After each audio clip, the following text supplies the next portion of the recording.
अस्सलाम वालेकुम respected viewers, आपका मेज़बान इमरान खालिद आरपी।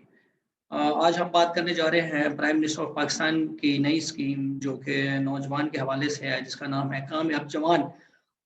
जिसमें वज़ीर-ए-आज़म पाकिस्तान ने ऐसे नौजवान जो इस वक़्त बेरोज़गार हैं या जिनका छोटा-मोटा कारोबार है, वो अपने कारोबार को वुसअत देना चाहते हैं या नया कारोबार स्टार्ट करना चाहते हैं, उसके हवाले से एक प्रोग्राम 2020 में मुतारिफ़ करवाया, जिसका इनेकाद हो चुका है और ये काम जारी है और लोगों को जो है इस सिलसिले में कर्ज़ा जात मिलना शुरू हो गए हैं। बेसिकली इसका बुनियादी मकसद नौजवान को रोज़गार देना, उसके कारोबार को वुसअत देना और आसान शराइत पे जो है कर्ज़े देना है।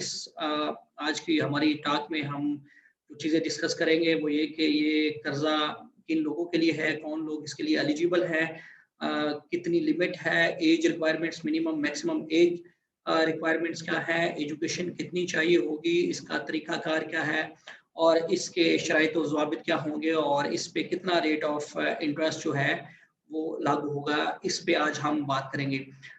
जहाँ तक बात है कि इसके लिए कौन अप्लाई कर सकता है, पाकिस्तान का हर शहरी जो इस वक़्त पाकिस्तान में मौजूद है, वो इसके लिए अप्लाई कर सकता है। उनकी जो उम्र है, वो 21 से 45 साल होनी चाहिए। जी, मिनिमम उम्र जो है वो 21 साल और ज़्यादा से ज़्यादा जो उम्र है, वो 45 साल तक होनी चाहिए। लेकिन इसमें एक छूट ये भी है कि ऐसे लोग जो आईटी का कोई काम अपना शुरू करना चाहते हैं, स्टार्टअप्स लेना चाहते हैं, एंटरप्रेन्योरशिप करना चाहते हैं और वो आईटी की इंडस्ट्री से वाबस्ता है, उसमें जो मिनिमम एज रिक्वायरमेंट है वो 18 साल है। जबकि अदर देन आईटी जो एज रिक्वायरमेंट है वो मिनिमम 21 ईयर्स है और उसके साथ-साथ जो मैक्सिमम एज की रिक्वायरमेंट है, मैक्सिमम अपर लिमिट एज की है, वो 45 साल है, 45 ईयर्स ऑफ एज है। अच्छा, अब ये है कि इसके लिए कैसे अप्लाई कर सकते हैं? जी, कामयाब जवान की वेबसाइट है, हम आगे चल के वो वेबसाइट भी शेयर करेंगे और नीचे लिंक में भी आपके साथ शेयर कर दी जाएगी कि कमेंट में आप वहाँ से जो है वो क्लिक करके वेबसाइट ओपन कर सकते हैं, जिसका नाम है कामयाबजवान.gov.pk। तो वहाँ ये बेसिकली वेबसाइट है, यहाँ पे जाके आप जो है इस प्रोग्राम के लिए अप्लाई कर सकते हैं। अच्छा, अब इसमें कुछ लोगों का सवाल ये होता है कि क्या मैंने पहले से अप्लाई किया हुआ है, क्या दोबारा से अप्लाई कर सकता हूँ? जी हाँ, अगर आप पहले से अप्लाई कर चुके हैं और आपकी एप्लीकेशन इन प्रोसेस है, तो आप उस अमाउंट में मज़ीद कुछ एक्सटेंशन चाहते हैं, तो आप दोबारा भी जो है अप्लाई कर सकते हैं। अब कुछ लोग पूछते हैं कि हम क्या फ़िज़िकली जाके बैंक में अप्लाई कर सकते हैं इस लोन के लिए? जी, बिल्कुल नहीं। आप फिज़िकल जाके किसी भी बैंक में ये जो लोन है वो अप्लाई नहीं कर सकते। आपको कामयाब जवान की वेबसाइट पे जाके जो है लोन के लिए अपनी एप्लीकेशन रजिस्टर करवाना होगी और वहीं पे अपना प्रोफ़ाइल बनाना होगा, वहीं से आपको स्टेटस का पता चलेगा। बैंक का मरहला इसके बाद है, वो अगला सेगमेंट है, जब आपकी एप्लीकेशन अप्रूव हो जाती है, बैंक वाले आपसे राब्ता करते हैं, वो इससे अगला स्टेप है। पहले मरहले में आपको ऑनलाइन ही जो है वो अपनी सारी कवायद देने पड़ते हैं, आपको डाटा देना होगा और उसके बाद जो है बैंक आपसे राब्ता करेगा। हम अभी इसको प्रैक्टिकल भी किस तरह वेबसाइट पे जाके डाटा एंटर करना है, प्रैक्टिकली भी बताएँगे। बहुत सिंपल सा प्रोसेस है। विदिन 8 टू 10 मिनट्स जो है आप अपनी लोन की एप्लीकेशन जो है सबमिट करवा सकते हैं।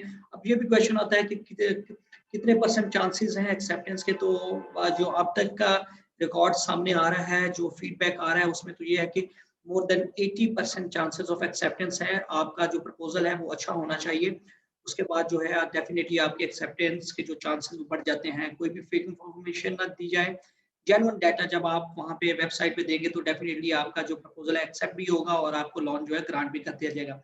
अब ये किन-किन कौन-कौन से बैंक इसके साथ मुंसलिक हैं? तकरीबन तमाम बड़े बैंक, कमर्शियल बैंक जो हैं, वो वहाँ आप अप्लाई कर सकते हैं। जब आप ऑनलाइन जाएँगे कामयाब जवान की वेबसाइट पे, तो वहाँ आप अपनी मर्ज़ी के बैंक का ऑप्शन देंगे और जिसमें लाइट बैंक है, अल बराका बैंक है, अस्करी बैंक है, बैंक अल फलाह है, बैंक अल हबीब है, बैंक अल इस्लामी है, बैंक ऑफ खैबर, तकरीबन तमाम कमर्शियल बैंक की जो है वो वहाँ पे लिस्ट है। जब आप जाएँगे तो आप अपनी मर्ज़ी का बैंक जो कमर्शियल बैंक है उसको सिलेक्ट कर सकते हैं।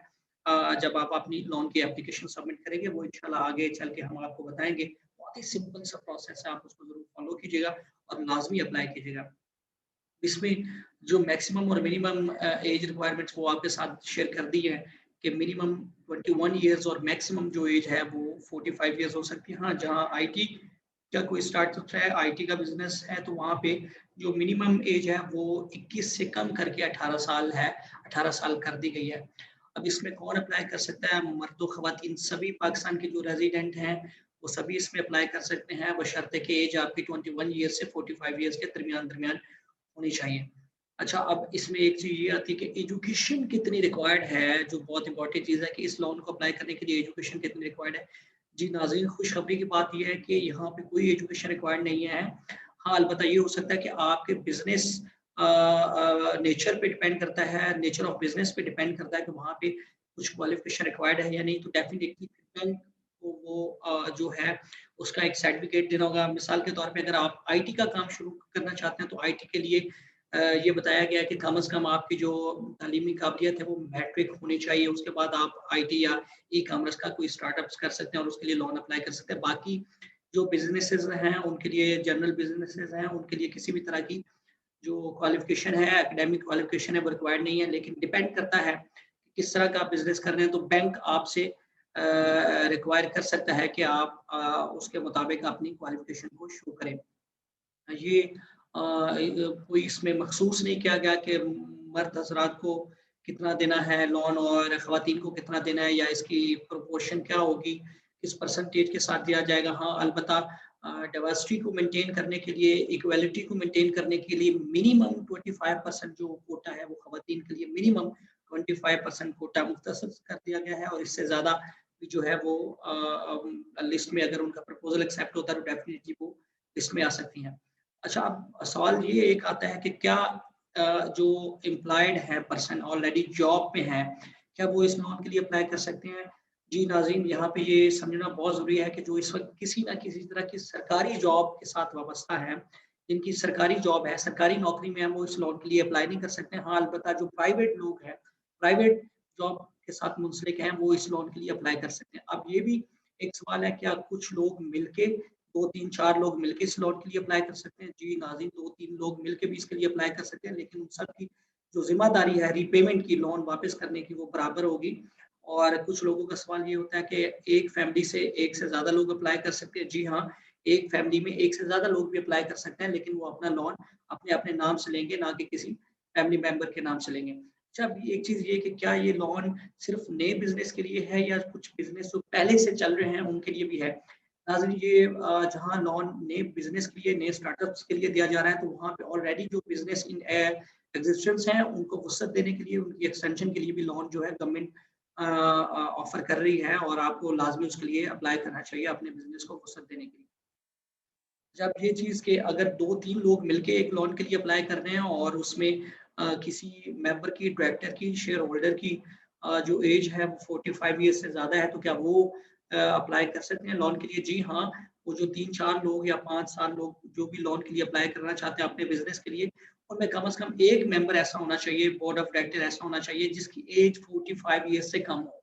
अच्छा, अब कुछ लोग कहते हैं कि क्या हमने लोन के लिए जब अप्लाई किया तो हमारी एज 45 इयर्स या इससे कम थी, लेकिन जब लोन की अप्रूवल का वक़्त आया तो हमारी एज 45 इयर्स से ज़्यादा हो गई, तो क्या हम लोन के लिए एलिजिबल हैं? जी हाँ, जब ये आपकी एज काउंट होगी जब आपने अप्लाई किया, जिस वक़्त आपने इस लोन के लिए अप्लाई किया था, तब की आपकी डेट काउंट होगी। अगर आपकी age at the time of approval 45 साल से 45 इयर्स से बढ़ जाती है, तो उसका कोई मसला नहीं है, you are still valid for this offer, तो उसमें परेशान होने की ज़रूरत नहीं है। आप लोन जो है वो हासिल कर सकते हैं। पाकिस्तान से बाहर के जो शहरी हैं वो इस लोन के लिए बिल्कुल अप्लाई नहीं कर सकते। सिर्फ़ पाकिस्तानी रेज़िडेंट के लिए ये है लोन और सिर्फ़ वही इसके लिए अप्लाई कर सकते हैं। अच्छा, अब इसमें ये चीज़ आती है कि अ, कितना लोन मिल सकता है और इसके वापसी का तरीकाकार क्या होगा? तो आपको बताते चलें कि ये लोन 3 से 5% तक, 3 टू 5% तक जो इसका इंटरेस्ट रेट है 3 टू 5% है। ये डिपेंड करता है किस टियर में आप अप्लाई कर रहे हैं। बेसिकली 3 इसकी टियर्स हैं जिसमें आप अप्लाई कर सकते हैं। उससे पहले ये बताते चलें कि ये लोन 1 से 8 साल के अंदर-अंदर जो है आप वापस कर सकते हैं और जो इसका मिनिमम इंटरेस्ट रेट है वो 3% है और मैक्सिमम जो इसका इंटरेस्ट रेट होगा वो 5% होगा और 3 गवर्नमेंट ने इसकी टियर्स बना दी हैं। जो लोन की ऑफरिंग है, 3 मुख्तलिफ टियर्स में ऑफर किया जाएगा। जो इसकी पहली टियर है उसमें आपको अप टू 10 लाख तक, अप टू 1 मिलियन तक जो है लोन वो ऑफर किया जाएगा, और जिस पे जो रेट ऑफ इंटरेस्ट होगा वो 3% मार्कअप होगा बेसिकली।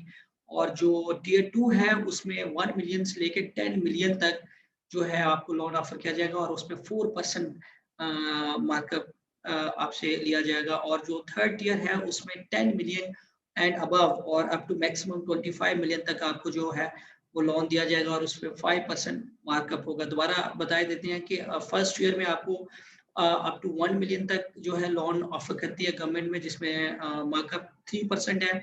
सेकंड ईयर जो है उसमें 1 मिलियन से लेके 10 मिलियन तक गवर्नमेंट ऑफर करती है लोन, जिसमें मार्कअप 4% है। और जो थर्ड टियर है उसमें 10 मिलियन से लेके 25 मिलियन तक लोन ऑफर किया जाता है, और मार्कअप रेट जो है वो वहाँ पे 5% है। अब फर्स्ट ईयर में हो सकता है कि गवर्नमेंट आपसे किसी भी तरह की सिक्योरिटी का मुतालबा ना करे, बैंक मुतालबा ना करे, लेकिन सेकंड और थर्ड जो टियर है वहाँ अगर आपको लोन की ऑफर की जाती है, आपका प्रपोजल एक्सेप्ट हो जाता है, तो definitely you will have to submit some kind of security with the bank. Excuse me. और टेन्योर जो है इसका वापस करने का वो 1 to 8 इयर्स है।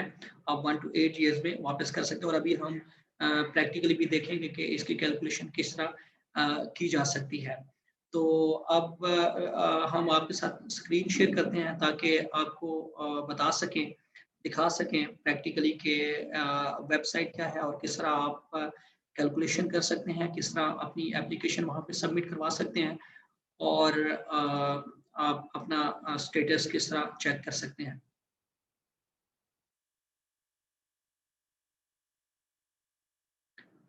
जी, ये आप देख सकते हैं कामयाब जवान की जो वेबसाइट है इस वक़्त आपके सामने है। तो अब ये देखिए कि अगर आप अप्लाई करना चाहते हैं इस लोन के लिए, तो सिंपली आपको ये कामयाब जवान की वेबसाइट पे जाना होगा, और सिंपली आपको जाके यहाँ पे जो है अप्लाई के सेगमेंट में जाना होगा, और पहले बेसिक डाटा आपको अपना देना है, जिसमें आप देखें आप किस तरह का बिजनेस करना चाह रहे हैं, पाकिस्तान के शहरी हैं या नहीं है, गवर्नमेंट एम्प्लॉय तो नहीं है, किसी पॉलिटिकल पार्टी के साथ वाबस्ती तो नहीं है। अच्छा, यहाँ पे एक चीज़ और भी बताना चलूँ कि जिस बैंक का आप मेंशन कर रहे हैं यहाँ पे लोन अप्लाई जो करते वक्त जिस बैंक का नाम आप जिस कमर्शियल बैंक का मेंशन कर रहे हैं, मेक श्योर कीजिए कि उस बैंक में कोई आपका ब्लड रिलेटिव ना हो, ब्लड रिलेशन वहाँ पे कोई काम ना कर रहा हो। अदरवाइज जो है वो लोन आपको ऑफर नहीं किया जाएगा। किसी ऐसे बैंक में अप्लाई कीजिएगा जहाँ पे कोई आपका खूनी रिश्तेदार ना हो, अदरवाइज जो है आपकी लोन एक्सेप्टेंस में इशू होगा। तो सिंपली आप ये देख रहे हैं, ये इन्फॉर्मेशन आपको फिल करनी होगी स्टेप बाय स्टेप। इससे पहले आपको अपने सीएनएस की फ्रंट बैक साइड जो है उसकी पिक्चर लेके यहाँ पे रखना होगी। आपने सेल्फी एक बना लीजिएगा, फोटो अपनी आपको यहाँ पे बना के रखना होगा, जो आपको यहाँ पे अटैच करना है। और एंड पे होगा कि आप का प्रपोजल जो है, जो एक क्रूशियल इम्पोर्टेंस है जिसकी सारे एप्लीकेशन में, इस सारे लोन ऑफरिंग में उसका बहुत अहम किरदार है कि वो किस तरह का आप अपना प्रपोजल देना चाह रहे हैं। तो मैंने जब एक प्रपोजल दिया, बहुत बुनियादी सा टियर 1 के लिए मैंने अपना प्रपोजल दिया, वो आपके साथ शेयर कर देता हूँ, जो कि एक्सेप्ट भी हो गया और अभी मेरा प्रोसेस में है। तो वो मैं आपके साथ ये यहाँ पे शेयर कर रहा हूँ। ये देखिए बहुत ही सिंपल सा 1 पेजर है, कोई इसमें थ्योरेटिकल डाटा नहीं है, डायरेक्ट न्यूमेरिक्स मैंने दिए हैं। मैंने बताया है क्या-क्या चाहिए जिसमें, और आपको भी जो इम्पोर्टेंट चीज़ है वो बताना होगा कि आपके फिक्स्ड एसेट्स कौन से होंगे, आपके करंट एसेट्स कौन से होंगे, आप किस नेचर का बिजनेस करना चाह रहे हैं, कॉस्ट क्या आएगी, आपके फर्नीचर पे, फिक्सर्स पे कितनी कॉस्ट आएगी, ओवरहेड चार्जेस वगैरह सारे आपको पर मंथ क्या पड़ेंगे, और कौन सा बिजनेस करना चाह रहे हैं। तो ये बेसिकली उसकी सारी कैलकुलेशन, और उससे आप बताएंगे कि पर मंथ आपको कितनी इनकम आ रही है, और आप कितना जो है वो वापस कर सकते हैं पर मंथ जो है आपका बनता इंस्टॉलमेंट में किस तरह वापस कर सकते हैं। बहुत ही सिंपल सा प्लान है, ये एक्सेप्टेड प्लान है।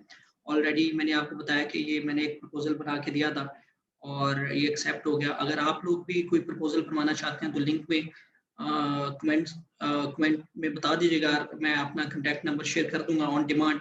तो इंशाल्लाह अवेलेबल हूँ। इस तरह के कोई भी आपको सर्विसेज चाहिए तो आई विल बी अवेलेबल इंशाल्लाह। अच्छा, ये सिंपल सा प्रोसेस आप देखें, ये सारी चीज़ें यहाँ आपको फिल करनी है और नेक्स्ट कर देना है, और जो डाटा जैसे-जैसे माँगा जाए सिंपली आपने वैसे ही इसको पुट करना है। इसमें कोई रॉकेट साइंस नहीं है, and it will take up to maximum 8 to 10 minutes, इससे ज़्यादा टाइम नहीं लेगा। प्रपोज़ल पे आप आधा घंटा, घंटा 10 अ, 15 मिनट जो भी आपको एक्स्ट्रा लगाने हैं उस पे लगा सकते हैं। वो भी सिंपली बनाना है, जेन्युइन बनाना है, जो ज़हन में आइडिया हो, और उस चीज़ का प्रपोज़ल दीजिएगा जिस काम में आपकी स्ट्रेंथ है, जो आप करना चाहते हैं। अदरवाइज़ इस तरह का बोगस सा बना के प्रपोज़ल देने का कोई फ़ायदा नहीं है।